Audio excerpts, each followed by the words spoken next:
I'm on the road.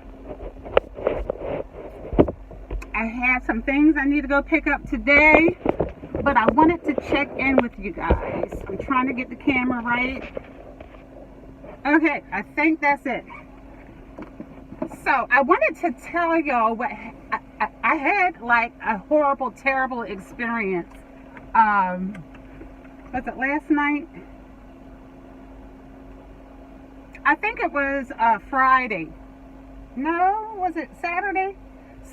Yesterday. I got to tell you what happened to me. Let me put on my glasses because I'm about to drive. So, here's what happened. I'm going to have to explain it pretty quickly because I don't have a lot of time. There's an app on there's an app on Facebook called Marketplace, and that's where people sell like furniture for like furniture. They sell everything on there for like good, pretty decent prices, reasonable prices, sometimes they give stuff away for free, furniture and stuff like that. I'm into the furniture side, but they sell everything you can think of on the app, right? So I'm looking for a black table, right, for my house. So one pops up on the website, and the girl says she's giving it away for free. So I looked up where she stayed, and I was like, oh, that's only like 30 minutes from me. So I was like, I contacted her on the app, and I said I'm interested. She was like, she gave me her address to come pick up. So I got my daughter, and we hopped in the truck, and we was going to pick it up. So when I got there, I couldn't find it. I could not find her address. So I texted her, and she told me to go to this particular bank, and she'll meet me there. So we drove to the bank. We're sitting there waiting for her. So we sat there for, I say, 5-6 minutes. We didn't see nobody, and cars were coming and going. So it was like just about 5-6, just about getting ready to get dark. It was still daybreak, but you could tell that it was getting ready to get dark. So the girl texted me. I texted her, and I was like, we're waiting for you. I didn't say that. I said that, oh no, I just said we're still here waiting for you. She was like, I came, she texted me back, and she said, I was just there, I rode through there. And I was like, what? In the text, right? And she was like, I said, well, why didn't you let us know what you were driving or whatever? And then she put in the text, I did. I told you I was in a red van. So then I started to scroll up my text messages to see if she did. And yes, she did say she was in a red van. So then I thought to myself, well, if you knew you were meeting me here, why wouldn't you like pull up next to me and say follow me, to your address so I can pick up the table? I didn't say that, but I thought that, because I'm like, I remember seeing that red van, but I didn't know who the F it was. I saw her. She rode straight through. She didn't stop. She didn't look for me or nothing like that, So I was like, that's pretty rude to myself. But again, I didn't say it to her. So I was like,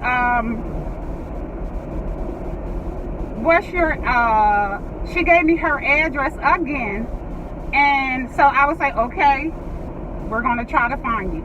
So me and my daughter, we rode around again. We could not, she sent me a text. We couldn't find it. So she sent me another text. She says, where are you? I was like, I'm having a real hard time trying to find you. She said, take this street and that street and the next street.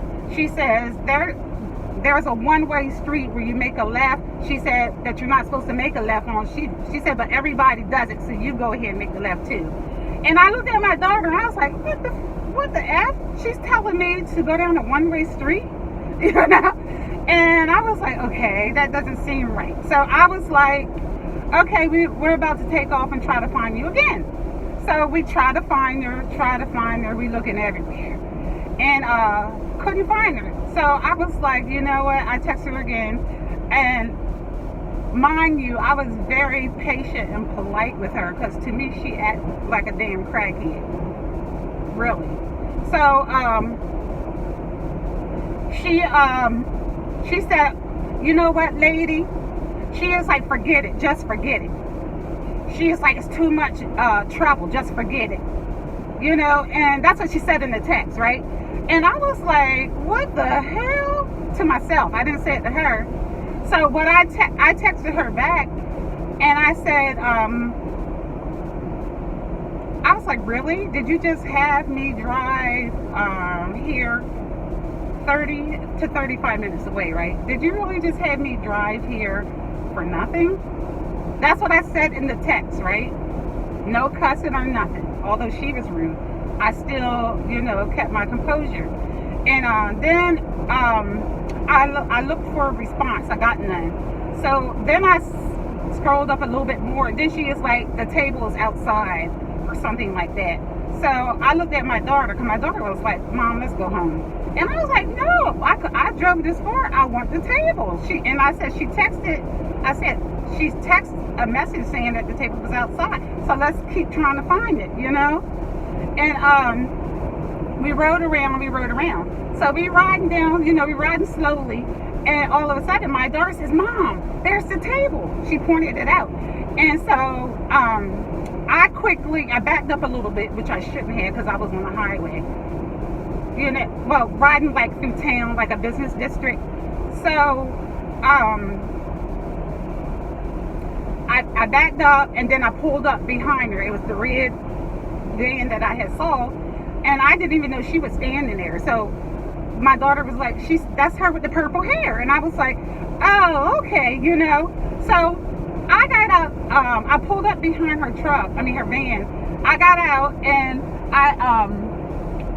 she was standing on the sidewalk, and the table was like behind her, leaning against some type of building. So I was like, hey, you know, because I knew she didn't know who I was. I thought she didn't. So I was like, hey, I was like, you was going to really like have me come up here for nothing?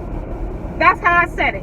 Exactly that way. Because, like I said, I wasn't even really mad. I was concentrating on getting the table. That was my goal, you know.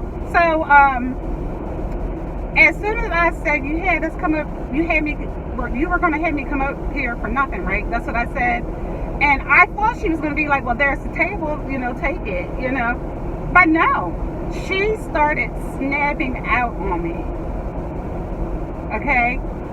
So I was like, she was like something about goddamn right. She was like, you couldn't even find a damn place. This is a pink person saying this to me. Pink. And she was like, you blah blah blah, bleep bleep bleep.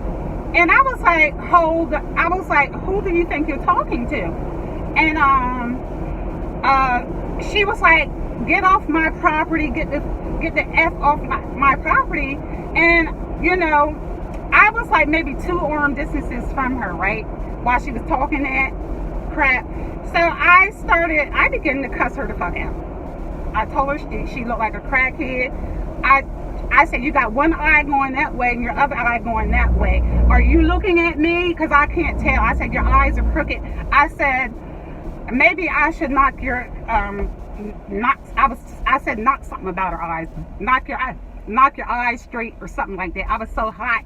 I was, you know what I mean? At that point, I was calm all the way up until she started cussing at me, right? So she was like, back the fuck up, back the fuck up. I wish y'all could see this white woman. She was hype. And I'm trying to figure out, why is she hype? You know what I mean? Why is she going off the way she is? Back the fuck up, back the fuck up. That's what she was doing. You know how corny those people are. And I was like, I put my hand on my hip. I said, move me, you know. And she said, I'm calling the cops, you know. And you know how Karens do, right? To black people, they want to call the cops even if you look at them wrong. So at that point, I had started like walking away. I was backing away because I didn't want to turn my back on her. And she's like, back the fuck up. I'm calling the cops. I said, you raggedy bitch. I said, call the effing cops, you effing crackhead. I'm not going to tell you everything I said because, you know. But I told her, be off, you know, to the 100th level. You got to sit there. You know, since she wanted to go there, I was like, okay. So I cussed her back out, cussed her out real bad. And talked about how she looked, because she did look like a crackhead, you know. So she got behind my truck and she took the tag number down. I said, B-I-T-C-H, what you gonna tell the cops, that I cussed you out? I was like, I wasn't aware that it was against the law to cuss somebody out. I said, in that case, we both gonna be in trouble because you cussed at me too. And then I got in my truck and I never even came close to her during this exchange. It was about 2 minutes. My daughter was sitting in the truck looking at us cuss each other out. And I got in my truck, rolled my window down, and called her a few more explicitives, right? So I'm on my way home. I'm leaving that town that I was in. I'm on my way home. I didn't even make it out of the town before I got a phone call. And I knew it was the police because I recognized the first 3 digits. So I was like, I be there, you know. So the police said to me, you're under suspicion for assault. And I was like, what? I was like, hold it. Let me pull over. I'm on the phone. I said, let me pull over. I was like, assault? Who did I assault? He was like, do you have a green truck? I was like, yes. He was like, well, blah, blah, blah. You assaulted a woman and all this kind of stuff. I was like, I didn't put my hands on nobody, you know. And I said, you know what? I was like, sir, I'm going to turn my vehicle around and I'm going to come to the police station so I can clear my name. Okay. I went back to the police station. I sat there for a whole damn hour. Because the police officer wasn't even there that I spoke to on the phone. So I waited a whole damn hour sitting in the police station for a false accusation by a white bitch. Okay? So, I'm sitting there. So I called my big girl up because she was at home. I had my little baby with me. And I was telling her what happened. And I said, I was like, I don't know why I'm surprised. Because anytime a white woman called the police, the white woman or the white person is always right. Especially if it's a black person they're calling the police on. The white person gonna be always right. So okay. The officer comes. He's like, well, I want your side of the story. So I told him what had happened. I even showed him the text messages of how rude she was to me, you know, and how I responded with no anger or aggression. And he said, well, she said she had witnesses and stuff. I said, well, that's a lie because I didn't see nobody standing next to her. I said, so maybe she found somebody to say something. And I said, well, I have a witness as well. My daughter was sitting right there. And he was like, well, this is what I told her. He said, your witness is your friend, so they'll probably lie for you. And he told me that my witness is my child, so she'll probably lie for me. He said, so I told the woman that if I arrest you, then I'm going to have to arrest, if I arrest you, I'm going to have to arrest her too. I'm going to have to arrest you both. Do you want me to do that? And he said that the woman said no. So he said, if you press charges against her for false accusations, we're going to have to arrest you and her. And I was like, I ain't pressing charges because I'm not getting arrested. I don't want to be arrested for some bullshit that I didn't even do, you know.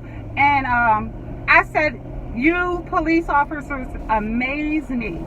I said, because all a white person have to do is make an accusation against my black ass, and y'all are coming and my ass be sitting here in the police station about to be arrested, you know. Of course I didn't get arrested, thank goodness for that. But Why should I have to go through all that for a false accusation? Why? You know what I mean? I'm telling y'all now, I cussed her out. I never laid hands on her. I never touched that white bitch. I never touched that clown. I didn't. But my ass had to go sit in a police station for an hour or more trying to explain myself and what had happened and all that kind of shit. And the officer told me if I didn't come back to the police station when I did, they was going to have my ass arrested at my house. And I live 30 minutes away. I said, well, I'm glad I turned around because I don't need that frustration. Although I'm frustrated now, but I don't need you coming into my neighborhood making me look bad like that, you know. I said, so I'm glad I turned around and came back and cleared my name. And I said, it's very unfortunate that a person can call 911 or call the cops on anybody, and the person that they call the cops on is guilty automatically. You know what I mean? I was like, that's sad, you know. And I said, and another thing is, let me tell y'all, this past summer, I got punched in the face by this dude, right?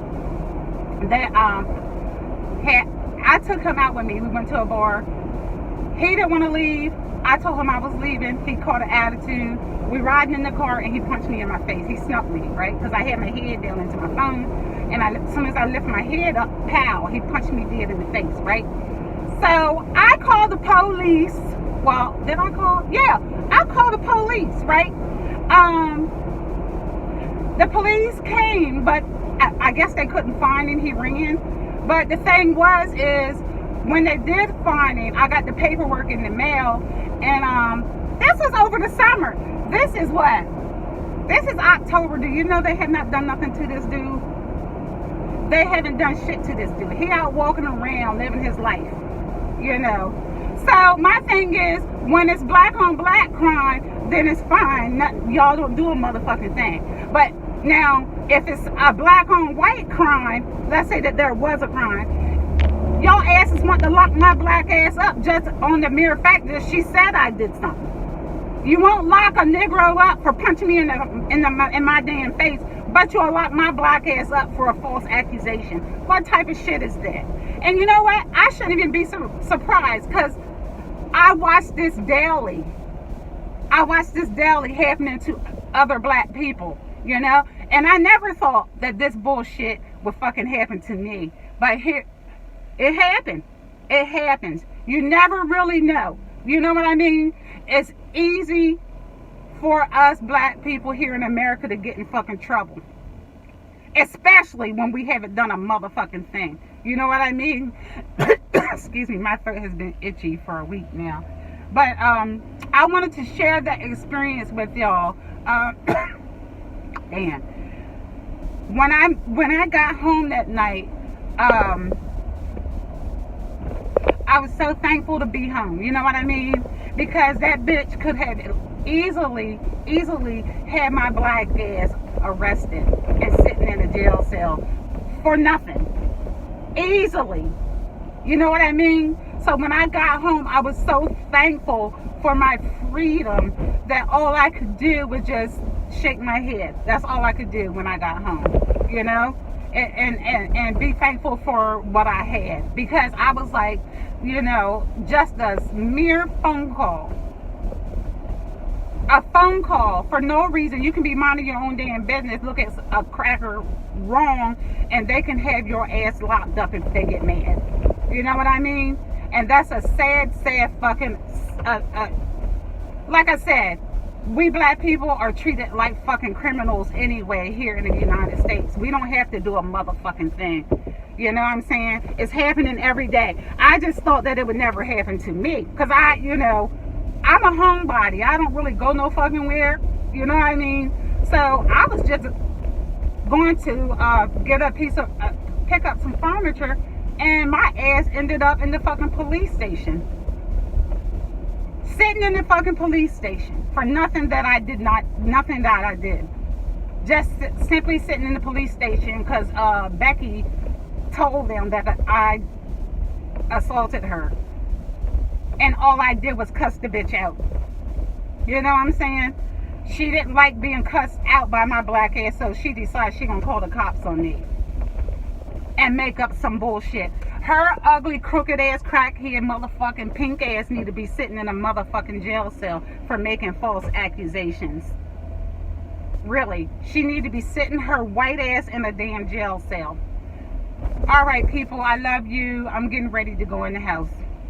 Take care. Stay out of trouble.